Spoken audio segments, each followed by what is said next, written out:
Hey everybody, welcome back and welcome to chapter 7. So we'll be wrapping things up for this workshop with covering rendering. So in our previous chapter, we prepared our model for check-in. So we froze our transforms, we deleted our history, we centered our pivots, we made sure everything looks good for checking our model into the library. In a production setting, so if we were on a show, we would typically get approval with some renders first, and our leads or our supervisors would then give us the go-ahead to check in this vehicle for other departments downstream to pick this up and make a start. So we're doing things a little bit differently.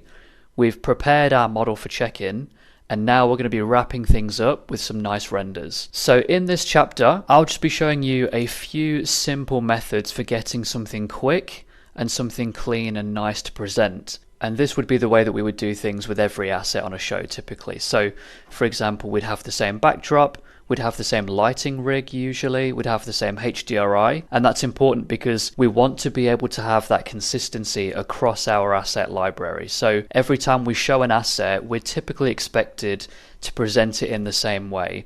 We might use the same camera across our assets, or we would use the same turntable, but we'll usually use the same lighting rig as well. So what we'll do in this chapter to wrap things up is we'll go over what kind of lighting environments we can use, what kind of shaders we can use for our vehicle to show it in the best way. We can play around with our render settings, we can drop some simple lights in there, we can get a few cameras rendered, and then we can just take that into Lightroom just to add a little bit more finesse to wrap things up. So let's just jump straight in. So first things first, let's take a look at our render options here. So I have Redshift as well as Arnold. So Redshift I really enjoy using the most actually because it's GPU based, and depending on your graphics card, it's a lot faster to render things and usually quite a lot cheaper as well. It also has quite a nice denoise algorithm that can also bring down the time and cost of renders. Depending on what you're rendering obviously and the materials, etc. But nonetheless, for this tutorial we'll be sticking with Arnold, which is CPU based. Arnold has GPU and CPU rendering techniques, but the GPU side of it isn't as often used, and I tend to stick with Redshift for my GPU renders anyway.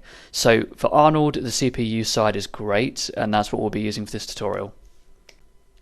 So first things first, we'll go to our Arnold tab at the top, we can go to our lights, and we'll bring in a sky dome light. So this is your typical spherical light that we'll use for all kinds of HDRI work, and this will typically be our environment lighting, right? So we'll be plugging in an image, we can get something like a studio or a daylight HDRI, and that will do the bulk of our lighting for us. By the way, if you have any viewport artifacts in your model when you zoom out, you can actually just go to your camera, you can go to your clipping plane, and you can change it to something like 1 or 10 and set your fire distance to, you know, 1,000,000, 1,000,000,000, whatever you'd like, as long as you can remove those artifacts. It's a minor thing and it doesn't affect lighting, but you don't want to have all those artifacts constantly fizzing around your screen. So I just like to make sure that I've got that out of the way as well. So we'll make a camera, and this will be our render camera. So I've also got our reference cameras as well, just in case we need those. But since we're doing our own custom camera setups now, we can have some fun by just making new cameras. So we can drag our camera from the outliner into the viewport, or we can go to our panels and we can go to select our camera from there. And we're going to be switching on our film gate icons. So this is the top of the viewport. So if you can see those two resolution gates there, we're just going to be making sure that what we see in our viewport is what we're going to see in our renders. So the white clip around the outside, we're not going to see that, that will be cut away. Everything within that boundary is what we will see in our renders, and that will be reflected in our render settings as well. Don't worry about your resolution just yet, we'll sort that later on. So we'll go to our Arnold tab, we'll go to our Arnold render view, and if we just hit play, and we make sure I've got our camera selected, our render camera, so as you can see, it's just our sky dome doing the basic stuff. We'll hit pause on this and we'll start to make it much more interesting. So we can start off by taking a look at our ground, right? So typically we could use a ground plane, we could use a disc for our turntables for example, we could go with a backdrop. I'm going to stick with a backdrop for this because using a backdrop for lighting vehicles is always a nice touch. It's got a nice soft roll off at the back, and it's generally good for making the lighting look a bit more interesting. So we're going to go with a plane. We'll extrude one side of it, we'll have a nice big bevel on that corner with a few edges just to make it look soft, and then we can smooth it. And we can rotate this just to match the model, I generally like to move the backdrop around the model as opposed to moving the model around. We can scale it up, maybe stretch it a bit, just so we've got all of our background covered. And then I've just gone back to my camera, I've hit render, and this is the first thing we see. So it's very flat, it's very diffuse. We can obviously improve this a lot, but before we do that, I like to actually take a look at the camera first and take a look at what our focal length is going to be and things like that, and get that in a good place, and then we can do the lighting. So if we just bounce over to our camera settings here in the attribute editor, we can go over to our focal length, and this is really the only thing we need to change. So you're welcome to use whatever focal length that suits your model. When I'm doing vehicles, I always like to go for something wide, like 80, maybe 60 sometimes, but 80 is usually a pretty good one for me. And that's mainly because I feel like 80mm in general, for a vehicle especially, it really adds to the stance of the vehicle and it makes it feel like more of a statement. It's very heavy, it's sort of imposing. It just makes the vehicle feel a lot more cinematic in a way, and I always like to show that with a wider angle. And there might be some show requirements, so there might be some specific camera focal lengths that you might be asked to use, but since we're having a bit of fun with this vehicle, I'm just going to stick with 80. So that's what I'm going to go with for this one. I'll go with 80, and then we can do a quick render and we can see how that looks when we get our camera adjusted slightly. And this looks cool. Like I said, I like the stance of the truck from this angle. And if you're wondering what that white grid is over our camera, that's our field chart. So you can toggle that in the toolbar at the top of your viewport, and that can just help you with alignment. So I'm happy with this as our first hero shot, but if we look closely, we can see that the tyres are actually clipping with the ground. Like I said in the previous chapter, we check in our vehicles without the tyres deformed. So we're just going to go in there and we're just going to do some dirty soft selecting just to push the bottom up and just make it feel like there's a bit of weight on the tyres. So we can just keep this nice and simple.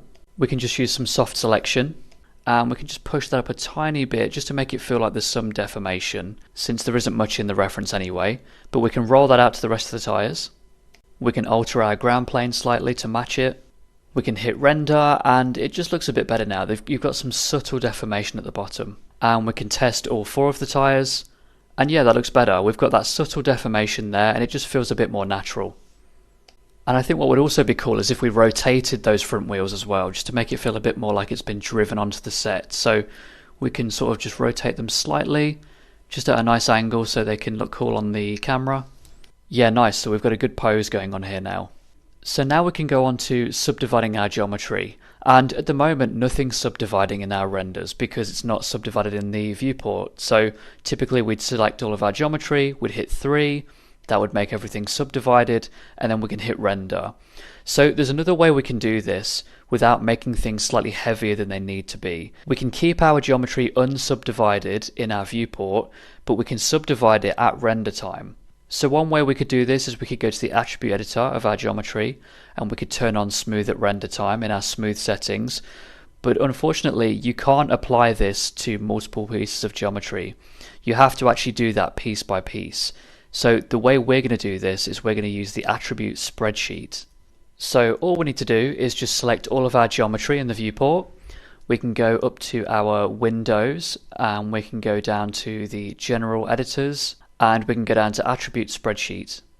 And this is how it looks. So it's kind of like an Excel spreadsheet in a way, and we have various tabs to control various things about our geometry. You can do a lot of things to cover all of your geometry without having to do it piece by piece. So what we're going to be doing is the same thing. We're going to go to our Arnold tab and we can navigate to the AI subdiv type and we can hit that top text box so we can select all of our pieces of geometry under it. If we hit 1, we can change that to Catmull-Clark. If we hit 2, we can change it to linear. And we'll stick with Catmull-Clark. We can then select the text next to it, which is our subdiv iterations, and we can change this to 1 or 2. We'll keep it on 2 for our parts.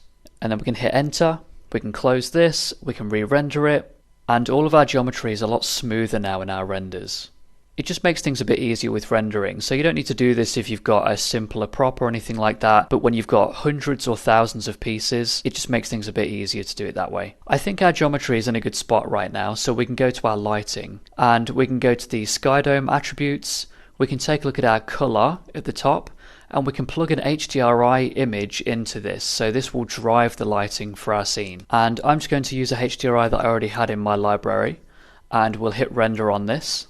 And already it looks vastly better than before. So it's also worth bearing in mind that sometimes it seems to have the blue channel selected by default in our viewport, so just make sure to click that a few times to cycle through the channels until you get back to RGB. That's the channel we should be looking at this in. And you'll notice that we've actually gotten our colour back as well, which is correct. So that's the colour of the HDRI being projected onto our vehicle. So we can go to the attributes of our HDRI sphere now, and we can go to the intensity and the exposure, and we can start playing around with this to see what we can come up with. So it was fairly dark before, we can brighten this up a tad, but we won't push it too far because we want to add our own key lights as well. So when your HDRI's rotation and brightness are correct, we can move on to adding some key lights. So we can go back to our Arnold tab, we can go to our lights, and we can select our area light. And again, we're going to keep this simple because the HDRI is driving most of the lighting for us. We just want to add some key lights just to make things a bit more interesting. So we can hit play, we can move our area light around, and we can play with the values of our intensity or our exposure and get those in a place that works. So we can duplicate that light and put it on the right side. We can maybe dull down our HDRI a little bit. We can duplicate that light again, maybe just to have some more front-on lighting for the front of the vehicle. And then we can maybe rotate our HDRI a bit more, just to catch the light and the shadows at a more interesting angle, and eventually it looks something like this. So as you can see, we've gotten something quite nice here with not a whole lot of effort, which is great. So I think now would be a good time to talk about our shaders as well. So right now we're just using the standard AI surface shader on our vehicle. You can use the Maya standard surface shader, it doesn't really matter if we're doing a grayscale, but I think our windows could look a bit better. We can either hide the windows for submissions like this, that can often result in a quicker render as well, but also because we need to see inside the vehicle and get approval for our interior. But we can push this a bit further and we can add some glass. So this is super simple, we could just use the default Arnold glass shader. So we can select all of our geometry that needs glass, we can assign a new material, we can go to the standard AI surface shader, and we can go to our material. We can call this glass or AI glass, and rather than spending time adjusting our material in the attributes, we can just go to the presets and we can select the pre-built Arnold glass. So if we go to presets in the top right hand corner of our attribute editor, and then we can go down to glass, and we can either blend it or replace it entirely. So we'll replace it entirely, and that's basically it, we have our glass. So hitting render, we can see that the glass is working correctly, but we can see a lot of pixelation from the image of the HDRI in the driver's side window. So for this example, we can remove this entirely because we don't really need to see that in this render. So what we can do, we can go to our light linking system and we can just turn that off in this instance. So what we can do is we can go to Windows, we can go to Relationship Editors, we can go to Light Centric and open the light linking window. So we have all of our lights on the left, we have our geometry on the right. All we're going to be doing is selecting our HDRI light. We can then scroll down to find our glass geometry, and we can just select any of the geometry that we want to prune from being lit. So our glass will still receive reflections from our key lights, but it won't receive reflections from our HDRI. And we can also toggle the weight of our specularity as well in the glass. So we just have to go back to our glass shader, we can go to the weight of our specularity, and we can just turn this down for whatever suits the shot. So we can turn this down a little bit because it's a bit too overpowering. We don't really get to see anything inside the vehicle. So we can turn this down to 1.5 and just leave that as is for now. And of course we could spit out AOVs and we could do this in compositing in Nuke or After Effects. But when it comes to rendering models, we can just go with a simple workflow like this. I'm pretty happy with how this looks right now, so we can go to our render settings, we can bump up our resolution to 1920 by 1080, and then we can start playing with our samples. So for model renders like this, we only really need to focus on the camera anti-aliasing samples, or AA, our diffuse, our specular, maybe our transmission for our glass, and then maybe some of our ray depth passes. But other than that, we can stick with camera AA and our diffuse. So I've bumped up my values slightly here, and as you can see, it's slightly noisy, so we can play with this a bit more to reflect that. But obviously that can increase our render time, so it's a bit of a balancing act. So I've hit render and I've jumped ahead here to the final output, and I'm happy with it. I think the lighting looks cool. I think there's some noise that we can smooth out, but other than that, I'm happy to bump this up to a bigger resolution. So generally speaking on our shows, when we do renders, we usually do them to the show specific resolution, but that's generally around 2560 by 1440. So we'll typically work at around 2K, and that also means we can sort of punch in a bit more and see some more of the details that way. So with that in mind, I'm happy to bump mine up to the same. and I'm going to hit play and just see what we get. And here's the result. So yeah, I think this looks really cool. I'm happy with the lighting still. I think a lot of that noise has gone now. There is some noise remaining, but we can always fix that in Photoshop or Lightroom. We can use some noise reduction. Various studios have their own noise reduction nodes in Nuke, so they're really good at upscaling and reducing noise too. But other than that, we can start and save these out. We can do some other cameras, we can do some different angles of the vehicle, and generally speaking, I like to save these out in TIFFs or EXRs or PNGs. It's good to have that range of formats, but also if anything goes wrong with our PNGs, we have a lot more range in our EXRs and TIFFs that we can play with. So I always recommend saving a few different formats just in case. And with that in mind, I'm going to do a few more angles and we can take these into Lightroom and do some editing. And here's the result. So I've been focusing on the PNGs mainly in Lightroom, and I've made some various tweaks like the exposure just to make it a bit more bright. I've focused on the shadows and the whites, just balancing those a bit more. And I've also pulled through some of that orange that we could see in our HDRI. So there was a bit of an orange hue from one of the lights in there. And we typically wouldn't include any colours really in our submissions. It would just normally be black and white renders because we just want to focus on the modelling itself as opposed to receiving too much input from the lights. But since the colours from our HDRI are already in our renders, I thought it would be a bit more fun and a bit more interesting just to boost those values a bit more and see what we can get out of it, and I think it looks cool. And I've also done a few wireframe renders here just to show you those, but generally speaking we don't submit wireframe renders very often. So if it's a character, especially the face, the topology of that might be a wider discussion, especially with the Credev team. The supervisors might want to be involved with that. But for vehicles or environments or props, we don't tend to worry about the wireframe too much because that's something that's decided or is discussed between you and your lead, as opposed to it being a wider discussion with the other departments. So I've done a few anyway just to show you those. For personal work though, I like to use Redshift for wireframe renders especially because it's got some really nice options to get some very satisfying results really quickly. So for example, you can use the typical RS standard shader, which is like your AI standard surface or your Maya standard surface, except you can plug in a wireframe utility node. And all you have to do is remove the extra edge loops that comes with smoothing the mesh. So all you'll see is your low res wireframe on top of a smoothed mesh. And you can get the same result in Arnold, but you have to do a lot more legwork to make that happen. Whereas with Redshift, I find that you get a really nice result really quickly. So I personally like to use that for my personal work. And then just as an added bonus, I thought it would be fun just to try some block color renders on this guy as well. So this is just a standard surface shader in Redshift.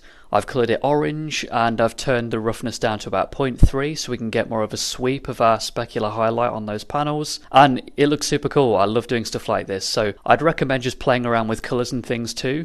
You don't always have to go with just grey models, especially for personal work, but generally speaking, we stick with grey shaders on our shows just for that consistency. But I think it's always fun to come up with new ways of showing off your models. So if we wanted to render out a turntable of our models, we can use Arnold or Redshift for that as well. So typically on a show, we would do turntables maybe around 100 frames long, and we can usually send these off to the render farm to get our results back much quicker as opposed to rendering it locally. But whether we're rendering on the farm or on our local machine, there are a few things we can do to speed up that process too. So we can turn down the resolution of our render, so rather than have the 2K resolution we can just do 1080. That's typically fine for showing off our models. We can also go to our render settings and go to the frame range, and we can change the value of our by frame to be something like 5 or 3 or even 10 if we were in a rush and we needed something quick. So we can do something like 1 to 100 frames for our turntable. We could do a skip of something like 5, and it will render every 5th frame.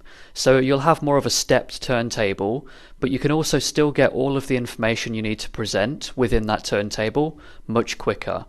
So once I've gotten all my stills rendered, I've just brought them into Lightroom just to play with some of the values in the settings, just for like the exposure, pulling through some more of that orange hue that we got from the HDRI, playing with some of the shadows, and I think these look pretty cool. And I've also done our orange renders too, so just go to those. So I've boosted some of these. I've rendered some passes with global illumination and some without, just so I can play with those values and see if I can do a half and half. And these look pretty cool too. I love these angles here, really nice. And this was all super easy stuff. So just some of the texture, some of the clarity, adding some grain in there too, just to make it feel a bit textured overall. Some sharpening, and that's generally it. A bit of vignette as well. So nothing too major, and we've already got a really nice result out of this, so I'm really happy with it. There are a few minor things like the jerry cans, the pattern on the middle of those. We could do those in textures or displacement maps. There are a few minor things like that that we could do in the texture phase, but overall this model's in a really good spot. So as long as we have a lot of this detail represented in the geometry, everything else from here is just added bonuses. We can do anything else with textures, displacement, we can add some extra things in look dev, so we have some more control at those stages for smaller details too. So yeah, I'm really happy with how these renders turned out. I think they look awesome. And like I mentioned at the start of this tutorial series, we would typically have scan data available to us to do this, but it's always really important to have the skill set and the eye to do this when we haven't got that available. So I hope by showing you all of these tips and tricks and this workflow in general that you've been able to learn something and you can do the exact same thing, whether that's within your personal work or whether that's if you're on a show at a studio.